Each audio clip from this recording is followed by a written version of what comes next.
आप सब पर सलामती हो। मैं यासिर रशीद हूं और आप मेरा वीलॉग देख रहे हैं। नाज़रीन, कहते हैं कि कभी कभार नजर लग जाती है और नजर ऐसी लगती है कि समझ में नहीं आता कि चारों अतराफ से आपके ऊपर मुसीबतें ही क्यों मुसल्लत हो रही होती हैं।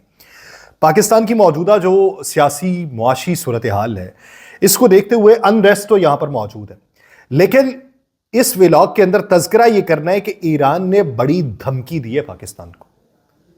हम जो अपने साथ वाले ममालिक के साथ ताल्लुकात भी बेहतर नहीं कर पा रहे, हम जो माशी मंजरनामे में भी आगे नहीं बढ़ पा रहे, और ये बड़ी धमकी जो है ये पाकिस्तान के लिए मुश्किल पैदा कर सकती है। धमकी क्या है कि ईरान ने पाकिस्तान को ये बताते हुए अपना आखिरी नोटिस जारी कर दिया है कि तेहरान के पास इसके अलावा कोई चारा नहीं है कि वो गैस के हुसूल के लिए 180 दिन की तौसीशुदा डेडलाइन के दौरान अपनी जमीन के ऊपर आईपी गैस प्रोजेक्ट के तहत पाइपलाइन की तामीर ना करने पर पाकिस्तान के खिलाफ अगले महीने सितंबर 2024 में फ्रांसीसी कानून के तहत पेरिस की सालसी अदालत से रुजू कर ले। यानी वो कहते हैं कि हमारे पास ऑप्शन नहीं बचा अब कि हम आपको तौसीह देते रहें, सारा कुछ करते रहें, लेकिन अब हमारे पास आखिरी ऑप्शन ये है कि हम अदालत से जाकर रुजू कर लें। इस मंसूबे को 2014 से 10 साल की ताखीर का सामना है। जीएसपीए यानी गैस सेल्स परचेज एग्रीमेंट 2009 में फ्रांसीसी कानून के मुताबिक इस पर दस्तखत हुए थे और पेरिस में कायम सालसी अदालत दोनों ममालिक के दरमियान पैदा होने वाले तनाजात का फैसला करने का फोरम है। मजे की बात यह है कि फ्रांसीसी सालसी अदालत जो है वो अमरीकी पाबंदियों को तस्लीम नहीं करती कि अमरीका ने ईरान पर पाबंदियां लगाई, वो नहीं तस्लीम करती। पाकिस्तान के इंटर स्टेट गैस सिस्टम यानी आईएसजीएस और नेशनल ईरानी गैस कंपनी एनआईजीसी ने सितंबर 2019 में एक नजर सानीशुदा मुआहदे के ऊपर दस्तखत किए थे जब पीटीआई की गवर्नमेंट थी।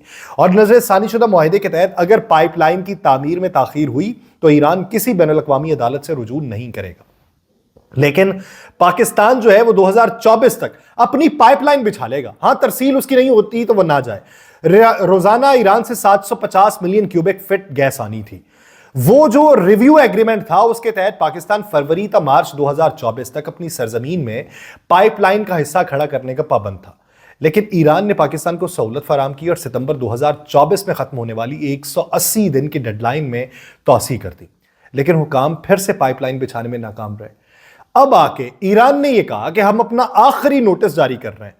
उस मुआहिदे के तहत अगर ईरान सितंबर 2024 तक किसी ना किसी बहाने सालसी अदालत में जाने का अपना हक जो है वो इस्तेमाल नहीं करता तो वो पाकिस्तान के खिलाफ कानूनी जंग शुरू करने का हक भी इस्तेमाल नहीं कर सकेगा, वो खो देगा।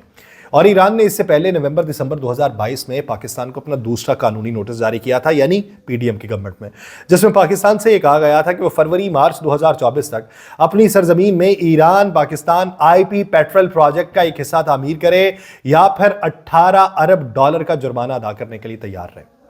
इससे पहले तेहरान ने फरवरी 2019 में इस्लामाबाद को एक नोटिस भेजा था कि वो मुकर्रर मुद्दत में पाकिस्तान की सरजमीन में पाइपलाइन ना बिछाए जाने पर सालसी अदालत से रुजू करेगा और गैस सेल्स परचेज एग्रीमेंट जीएसपीए उसके जुर्माने के शेक को इस्तेमाल करने की उन्होंने धमकी दी थी कि अगर हमने ये शेक इस्तेमाल की तो आपको 18 अरब डॉलर देना पड़ेगा। अब ये 18 अरब डॉलर कहां से देंगे? जीएसपीए पर 2009 में 25 साल के लिए दस्तखत हुए थे, लेकिन ये मंसूबा शक्ल इख्तियार नहीं कर सका था। ये तो ये भी नहीं कह सकते कि ये पीटीआई ने किया था, हमारे गले पड़ गया। 2009 में हुआ था जब पीपल्स पार्टी की गवर्नमेंट थी। मौजूदा हुकूमत के आला फैसला साज इस नोटिस पे बहुत परेशान है।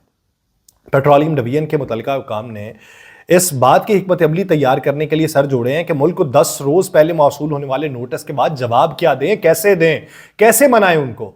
हुकाम जो है वो सालसी अदालत में ये भी कर रहे हैं कि पाकिस्तान अगर मुकदमा चलाता है तो गैर मुल्की कानूनी जो फर्म्स हैं उनसे खदमात हासिल की जाएं कि भाई हमारा मुकदमा जाके लड़े। अब 18 अरब डॉलर वाली बात है। 2009 में पाकिस्तान पीपल्स पार्टी की गवर्नमेंट ये मुआहदा करती है, बाद में नून लीग की गवर्नमेंट आती है।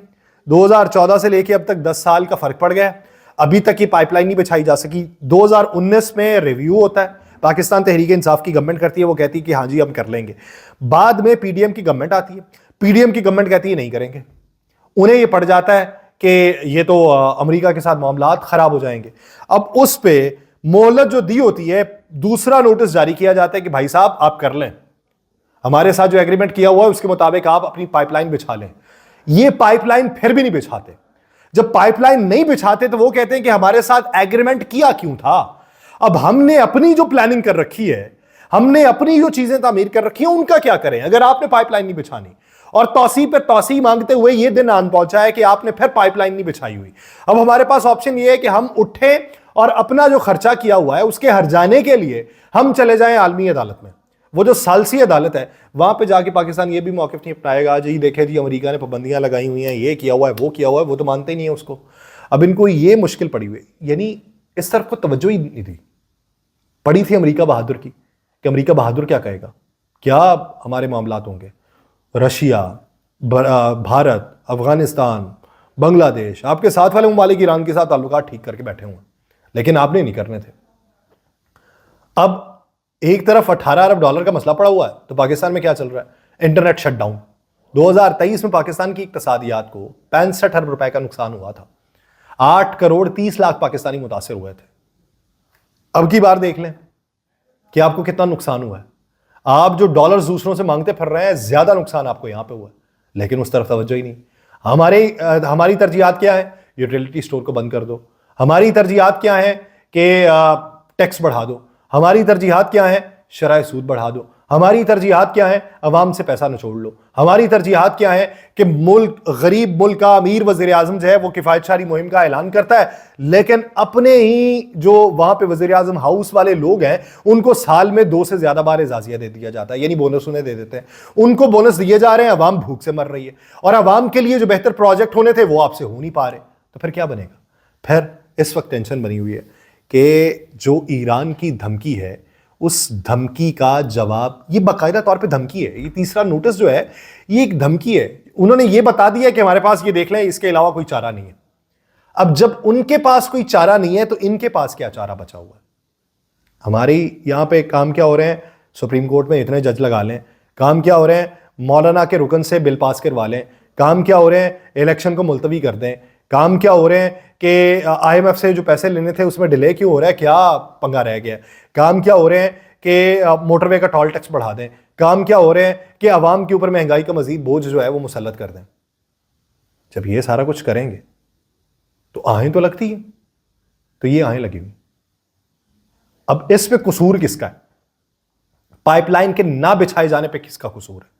सस्ता पेट्रोल मंगवाने की बात होती थी, कहते थे सियासत ना करें।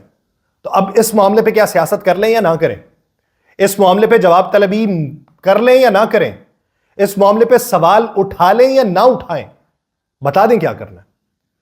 पाकिस्तान को कितना नुकसान बर्दाश्त करना पड़ेगा। रेकॉर्ड एक मंसूबा देख लें, उसमें नुकसान है, नए और मंसूबे हैं उनमें नुकसान है। पाकिस्तान की मौजूदा सूरत हाल, यानी हमें यह पता चलता है कि भाई यहां पे एक साल ऐसा भी गुजरा है कि जब बिजली की खपत में कमी वाकई हुई है, हालांकि बिजली के सारिफ बढ़ गए थे। दुनिया में कहीं ऐसा नहीं होता कि बिजली के कनेक्शंस ज्यादा लग रहे हो और बिजली की खपत उसके अंदर कमी वाकई हो रही है। क्यों, इस वजह से कि बिजली के रेट बढ़ गए, सब्सिडाइज जिन जगहों को किया गया वो सब्सिडाइज करने वाली नहीं थी, एक्सपोर्ट बढ़ाने के ऊपर तवज्जो नहीं दी गई, मिलें बंद होती रहीं, लोगों ने कारोबार बंद कर दिए, बिजली की खपत में कमी वाकई हो गई। हमारे यहां पे कहते हैं देखें जी हमने किफायतशारी की। वो किफायतशारी करना है तो पूरा मुल्क बंद कर दें, किफायतशारी होती रहेगी। सारे घरों में बैठ जाएं, रोजे रखना शुरू कर दें, भूख हड़ताल पे चले जाएं, किफायतशारी हो जाएगी। अगर यही आपके पास फॉर्मूला है तो फॉर्मूला देने वाले को खुद एक नया फॉर्मूला बना के दें कि भाई साहब ये काबिल अमल नहीं है।